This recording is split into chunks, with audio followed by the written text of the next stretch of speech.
Welcome to our webinar on the transfer pricing aspects of financial transactions. My name is Adriaan van der Heijden and I'm a director at Contea Global, leading the financial transactions practice in the Netherlands.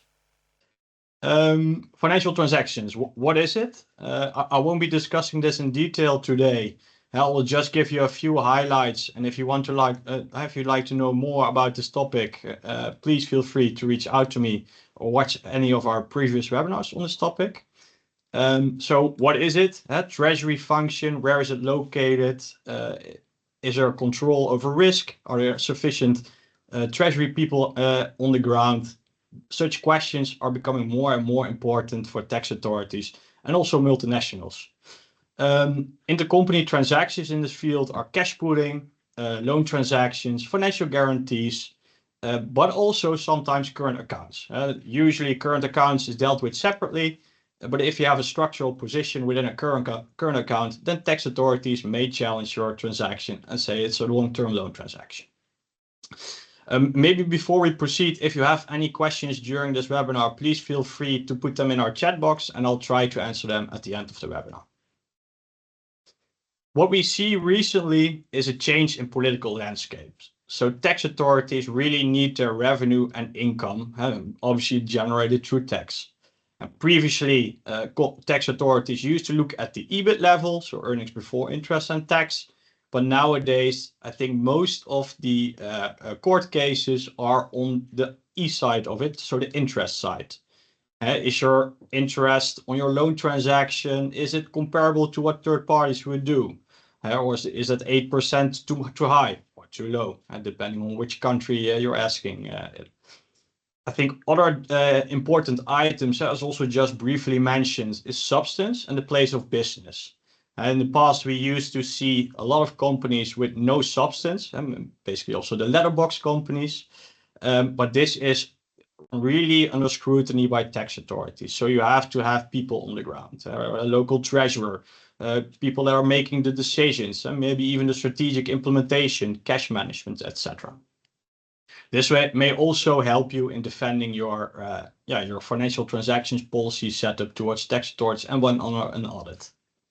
I think another item that's very important is predictability. So tax authorities are challenging transactions. But for example, in the Netherlands, you can now also obtain an APA, an advanced pricing agreement on this topic. This really helps you to make sure also towards the board that your interest rates are covered correctly and that you're not surprised with any adjustments in later years. What's also important, and not only tax is important, but we also see developments in politics, for example, but also legal developments and other environmental developments in this field. So really you have to look into what's best for your company and where to set up your treasury center, or even maybe sometimes change your setup, because we also see companies where treasury is located throughout the world. Obviously, that's still possible, but you really need to look into it and document it properly. Okay, so what makes financial transactions complex? I usually like to tell other people that financial transactions transfer pricing is really a niche within a niche. So transfer pricing is a niche, but financial transactions within TP is even a broader niche. If I ask 10 transfer pricing professionals on a specific case regarding financial transactions, I think half of them are not really aware of the ins and outs in this field. This also has to do with the specific databases.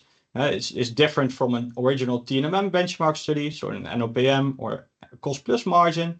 It's really looking into Bloomberg and other databases. You have to assess the creditworthiness of a company and look into the financials and dig deeper in that aspect as well. Why is it important?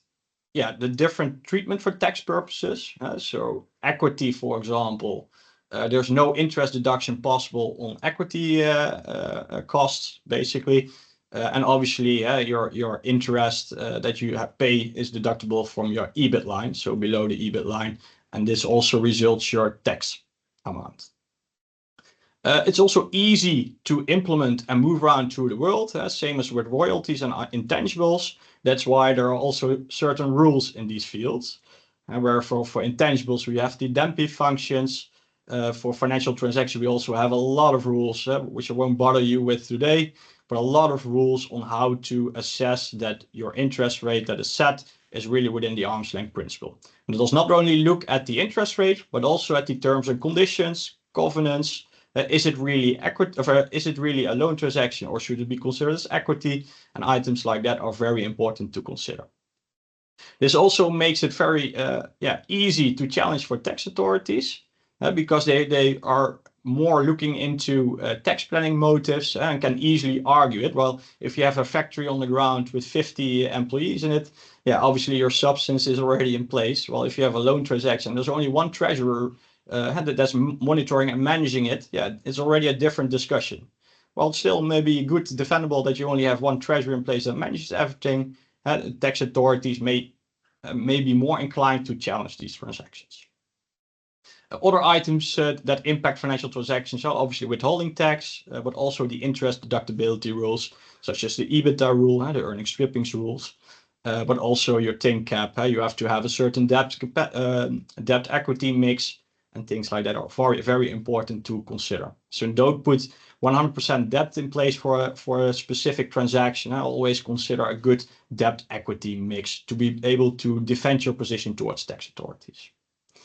As also just mentioned, it requires other technical knowledge. So that also relates to question one, who's responsible?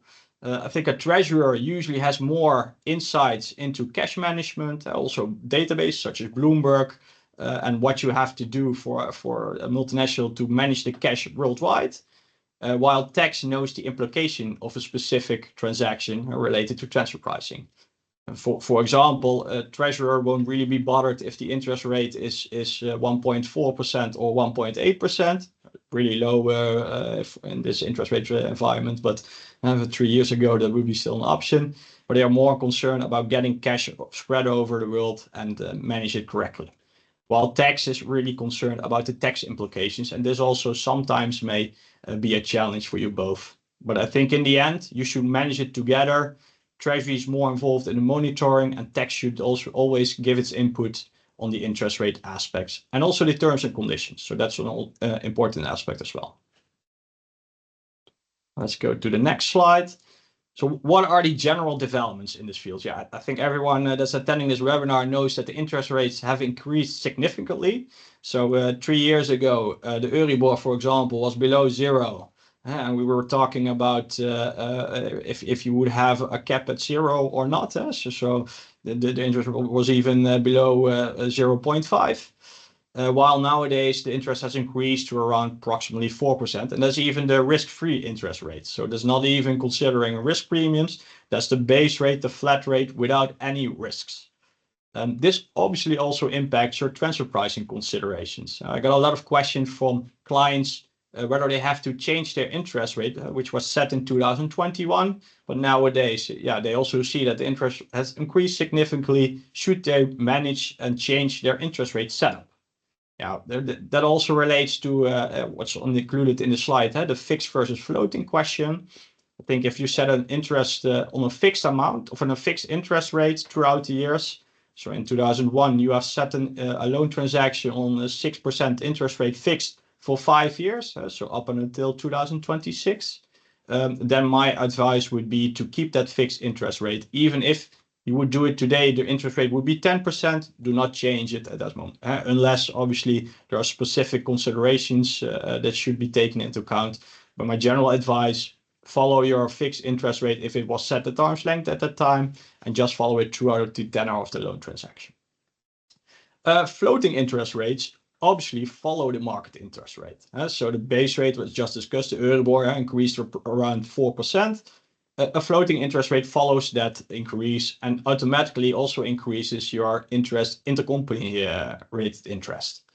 So if you, for example, have a floating interest rate Euribor plus a 2% spread, then it would have increased from 0.05 approximately to 6% nowadays. This also makes your considerations going forward important. I don't think anyone would have envisaged that the interest rates would have increased this much in 2 years. But obviously there are always circumstances that change the market. this, I think people nowadays are more inclined to say that it's possible that interest rates increase compared to 3 years ago. So that also makes your question: should you go for a floating or fixed interest rate? Makes it also more relevant, because it also is a risk question. Do you want to set it fixed, then you know at least what you have to pay throughout the years, or do you want to let it follow the market? And obviously, if interest decreases, then also the interest decreases. But if it's increasing more and more, then obviously it will also go up. Not only is it a question of floating versus fixed, but tax professionals, but also treasury professionals, is also about obtaining an optimal WACC, so weighted average cost of capital. You want to have a solid debt equity mix in place. So don't put, as already mentioned, don't put 100% debt into a structure, because that would basically mean that it's very expensive, but also the risk would be quite high, because you have no equity in place to manage any risk that may incur. The other way around, if you finance something with 100% equity, then your WACC is also not optimal. So it's always good to consider what would be your optimal WACC position, and what would be a percentage in debt and equity, what would work best for you and also for related borrowing companies. General development, obviously we also see this impacted the M&A and also real estate transactions, also intercompany. So that's also something to consider when you're setting your arm's length pricing. Okay, then some regulatory developments in this field. The OECD guidelines chapter 10, that's already incorporated some time ago. I think the first draft on financial transactions was published in 2018, where public comments were invited, and now it's also incorporated in chapter 10 of the OECD guidelines.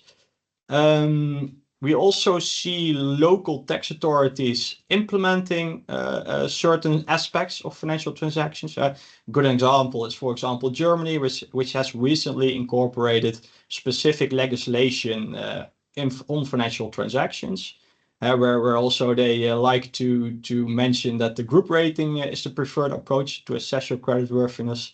And you also always have to consider the business purpose of a loan transaction. And also a cash flow test. So that specific legislation introduced in Germany. I may not fully agree with the group rating approach, because it does not really adhere to the at arm's length principle, but that's a choice they have made. In the Netherlands, for example, we have the Dutch transfer pricing degree, which was updated 2 years ago, and that also includes specific guidance on financial transactions. And in the 2022 update, we also saw a lot of guidance on that's how we call it, intermediary financing companies, so sort of flow-through companies. And I think that's also a very important development in the Netherlands, where you see a decrease in these setups. In the past, we saw a lot of intermediary financing companies, but it's declining recently as well. Then we also have the anti-tax avoidance directives 1, 2, and 3. And 3 is not yet implemented. That's the Unshell directive. Also basically saying that subsidies are becoming more and more important, and ATAD 1 and 2 are also incorporated. For example, in the Netherlands, we have also incorporated a documentation requirement regarding anti-tax avoidance directive 2, where you also have to document basically your choices made and why you're not falling under that scope. Another development, I won't bore you with it too much, but that's the DEBRA, so the Debt Equity Bias Reduction Allowance, which basically manages it mitigates a part of the difference in equity versus debt, the tax treatment of it. So if you have financed something with equity, obviously you don't have the deductible interest, but this also makes it closer, and it decreases the gap between the tax treatment of both instruments. And then etc. There's a lot of more recent developments like the pillars, DAC 6, DAC 7, etc. But that's not something for today. What do we see? We see a lot of case law on financial transactions. I mean, maybe I'm just cherry picking the court cases, but I think what I came across is around 50 to 60% relates to intercompany interest or other financial transactions. And then, it's not only about interest, but should it be characterized as debt or not? Should it be characterized as equity? Is it a long-term loan transactions versus is it short-term loan transactions within or short-term position within a cash pool, etc. So we see a lot of attention towards this, towards basically the interest aspect for tax authorities. We also see an increase in capabilities at the tax authorities, but that's not only on the interest side, but also on the broader transfer pricing teams. But we see a lot of tax authorities that have a specific team in place on financial transactions. So that means that they're working on it on a daily basis and are able to challenge you even better regarding your setup. I think what we see at multinationals is sometimes they're still lagging behind. There are a lot of multinationals that are fully doing correctly, have correct monitoring in place, have a correct policy in place, has set up interest rates based on credit rating analysis, characterizations, appropriate terms and conditions, etc., and also monitor it throughout the loan period. But it's not always the case, and I think there are also a lot of multinationals that struggle with this topic. Also has to do obviously with the past, where the tax authorities usually looked at the EBIT line, so earnings before interest and tax. But that's something that should also be increased, and awareness should also be created on the interest side for multinationals as well. Trends, just discussed. The burden of proof, I think, is the most important item in this field, and also in court cases. You want to avoid that there's reversal of burden and proof in a court. That the tax authorities basically say you have to prove that I'm wrong. So you never have this position if you have proper documentation in place, proper loan agreements, a benchmark study, etc. But if you have nothing in place, then the tax authorities may argue a certain percentage, and you then have to prove that it's wrong. Obviously, there are rules constrained to it, and they cannot say make something up, obviously. But it really makes your position, way more difficult compared to when you have something in place that the tax authorities have to challenge. And even if it's a one-pager, that would already help, because then you have something on paper, you have a certain policy, and if you have adhered to that policy, then they basically have to prove that you're wrong. And that really helps you in the discussions or when on court. What we also see, and it also has to do with court cases, is that there's no real straightforward line in this field. So if we see a specific court case, it's not really clear what the answer will be at the end. So it's basically a gambling on what the outcome will be. And I read a lot of cases, obviously, and sometimes I fully agree with the court, but sometimes they have really chosen a wrong approach. But for the multinational that has to deal with it, it's obviously a risk. So because you have to implement it, and it also increases your taxable amount. So my advice would be prepared, audit readiness, have a transfer pricing policy in place regarding treasury, or even a treasury policy that includes some transfer pricing aspects. So a treasury policy made by a treasurer is usually a good starting point. Include a dividend policy, include how you deal with current accounts, with hedging, include how you deal with intercompany loans, but also external financing, includes how you deal with potential financial guarantees, etc. If you already have that on paper, that really helps you when under scrutiny. And obviously prepare the relevant transfer pricing documentation, so master file, local file, and documents like that. Intercompany agreements also important. It's better to have something in place. I'm not saying you have to have an intercompany agreement of 25 pages in place, but if you have something, then that really helps you in defending your position. Then the common mistakes. What we see quite often. Well, quite often, what we sometimes see is that Treasury is not making a profit on its intercompany financing activities.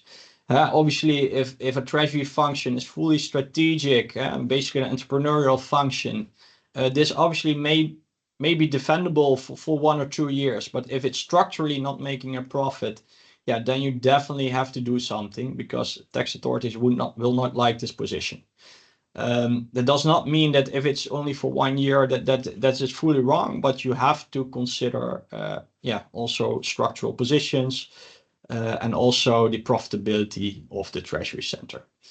There are different options in the field. We have basically also the cost plus activities, where it's more a routine function. But yeah, usually most treasury centers are located at the headquarter level, or maybe a separate entity, but also within the same country.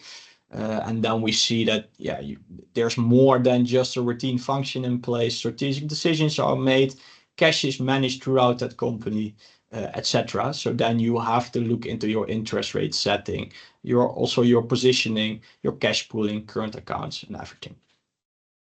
One common mistake is a bank opinion. So we see some bank opinions being applied, as basically are comparable for setting at arm's length interest rates. This is explicitly mentioned in the OECD guidelines that is not accepted, because for a bank opinion, no real due diligence has taken place at the level of the bank. And also the terms and conditions differ. The bank probably considers the group credit rating specifically in place, or with a specific guarantee in place, while a specific borrower that may be located in Argentina has other terms and conditions, other risk profile, and also maybe other covenants. So that's really important to be aware of.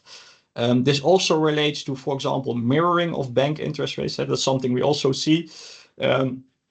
Mirroring may be an option if you include the appropriate spreads on it, so risk premiums.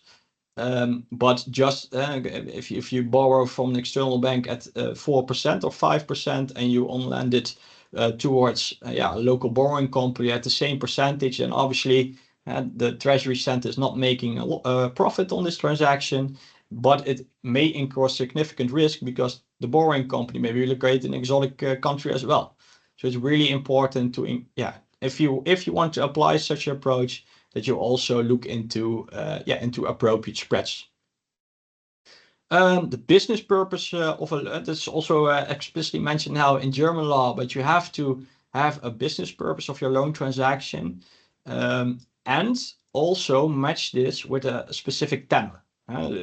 Where you see that, for example, merger and acquisition funding usually has a longer loan term compared to working capital funding or even cash pool funding. Cash pool funding is lower than a year, working capital maybe up to 5 years, and mergers and acquisition funding usually around 10 years. But if you are funding your working capital with a 10-year loan transaction, then you also may get questions. One important item as well is structural positions. And I think a lot of people are aware of structural positions within a cash pool, and you really have to manage that. But not only for the cash pool, as also mentioned previously, you also have to manage structural positions regarding your current accounts. This is usually overlooked by maybe even advisors, but also by multinationals. Where specific current accounts are in place, positions are in place that are sitting there, and if we ask any questions on where is it for and what is it, then they don't have a clear answer towards it, and may be aware that it's sitting there longer than it should be, and same goes for the cash pooling.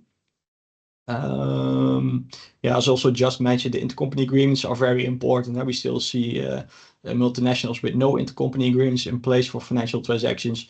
Well, if you already have like 3 pages in place, I'm not saying that would be your best spot, but it's better than having nothing. So it's important to also have documentation on this as well.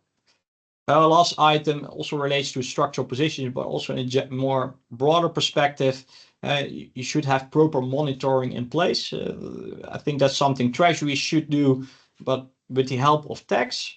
So look into specific items such as structural positions, as just discussed, but also EBITDA margins for the earnings strippings rules, your debt equity mix, etc. And when you exceed certain thresholds, be sure to follow up appropriately. Yeah, I think we are almost going to one of the last slides. I think we also have 5 minutes left. Some tips and tricks. So what about pragmatism, right? If you have a loan setup where local borrowing companies have around 50 loan transactions throughout the year. So your treasury center has to manage 50 loan transactions in 1 year. Do you do 50 loan benchmark studies with 50 related credit rating analysis and put that all in place in your documentation, your write-ups, etc., and pay the related fees to advisors? My advice would be no. Obviously, there's also a discussion of risk appetite, but also of volumes. If you have 50 loan transactions, all have 1 billion volume, then yeah, pragmatism may be a little bit more challenging. But if you have loan transactions of, say, below 20 million or something like that, yeah, then pragmatism may be something for you to consider as well. This is also mentioned in the OECD guidance, and not specifically in chapter 10, but in chapter 3, where in comparability, where you also have to take into account the burden of a taxpayer to adhere to the comparability factors. For example, we've helped a lot of clients with a loan pricing grid and a specific tailor-made rating model, where the client on a daily basis can assess the relevant interest on a specific loan transaction and implement it in their loan agreement, basically. And they don't need our help only on once a year when we have to update the loan pricing grid, or once a half year, depending on how often you want to update it. Then again, obviously specific acquisition loans, usually it's advised to still have that specific loan and bond search in place, or specific other interest rate benchmark study, where you look at the specific of the transactions, the terms and conditions, take into account the covenants, etc. Audit readiness, I think we already discussed that largely. So treasury policy advice, intercompany agreements, transfer pricing documentation, and monitoring is very important. Maybe before we go to the Q&A, briefly about Contea Global. We are a specialized transfer pricing firm and only dealing with transfer pricing. That also means that it's basically our bread and butter, and we're fully experienced in this field, and we can help you from A to Z in this field. We also work with partners in other fields, but transfer pricing is our bread and butter. We have a global reach, so we have network partners throughout the world, also with our own branded alliances or branded offices and also alliances, so we can help you with any questions you may have. And we are formed in freedom, which means that we don't have any targets internally, and we may help you the best way possible. Also, that sometimes has led to selling no to a client where they request a benchmark study and where we say this may not be the best option for you. You can better deal with this another way, or don't do anything at all. Here you can find some testimonials. You can also find them on our website, what clients have to say about us. But maybe we can go to the Q&A now. I'm looking into some common questions. Can a common global interest benchmark be utilized for all entities of the multinational operating in various jurisdictions, or does the global benchmarking have to include a currency swap analysis? Yeah, it's a good question. You always have to consider things like currency, but also local risk profile. If you look, for example, at Brazil compared to the Netherlands, the credit rating of Brazil is already different compared to the credit rating of the Netherlands, which also impacts your local credit risk profile. So it's not advised to use one benchmark, one interest rate for all the loan transactions throughout the world. You have to make a distinction on which country it's located, what is the currency in place, and I think items like that. The credit worthiness is obviously very important.